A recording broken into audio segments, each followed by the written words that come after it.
Prisons are naturally dangerous places. They're filled to the brim with people who have probably committed all sorts of dangerous and dastardly crimes to land themselves there. A byproduct of being in such a dangerous environment is the development of improvised weapons. We all know about shanks, blades made out of whatever inmates can get their hands on.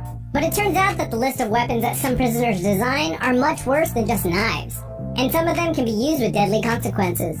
In this video, we'll be looking at the top 5 most deadly handmade prison weapons. Number 5. When you think of a matchstick, you probably think of something that could be easily used to light some candles over a romantic dinner. You probably don't think of turning it into a razor-sharp lethal killing machine. Well, that's probably because you're not a prisoner at the Monmouthshire prison in Wales. One prisoner made an array of replica weapons from anime and video games purely out of matchsticks. You're probably thinking that matchsticks aren't the biggest of threats, so they shouldn't have any place on a list of deadly weapons. But the governor of the prison stated that the realism of the replicated weapons posed a genuine threat.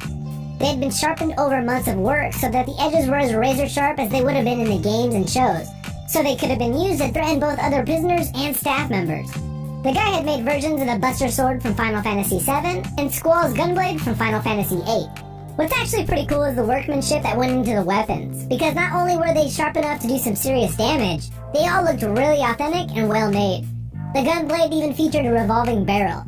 Either way, the prison guards weren't happy about the knives being in the hands of dangerous criminals, no matter how cool they looked, so they were immediately taken away. Number 4. What do you get if you give 2 prisoners an iron bed, some curtain tape, some match heads, some AA batteries, and a broken light bulb? Well, apparently you get the beginnings of a shotgun. On May 21st in 1984, 2 prisoners in Celle, North Germany, designed and built a shotgun out of just those pieces, and then broke some bulletproof glass, took a prison guard hostage, and then escaped the prison by stealing a car. The bedpost acted as the chamber, and the lead from the curtain tape was the projectiles. The AA batteries acted as the explosion, a spark lighting all the match heads and propelling the lead pieces out at a high speed to act in the exact same way a bunch of shotgun shells would. No one died in this incident, but they did manage to escape the prison. So the police were obviously very worried about what the improvised gun could have done if used on a person, especially after they successfully took down a bulletproof window with it. Number 3. 1984 seemed to be the crazy year of prison weapons, because at Darrington Prison in Texas, other inmates were doing crazy things with coffee creamer. According to the warden of the prison, the inmates used to take the powdered coffee creamer and then put it into a rolled up piece of paper. They then blow through a tube of paper with a lighter in front of it, and it works just like a flamethrower. It doesn't seem as difficult to make as the previous items on our list, and to be honest, that just makes it even more deadly. In 1984, these prison guards and other prisoners were all in extreme danger, because at any time an inmate could just grab a piece of paper, some coffee creamer, and then have a literal flamethrower in his hands.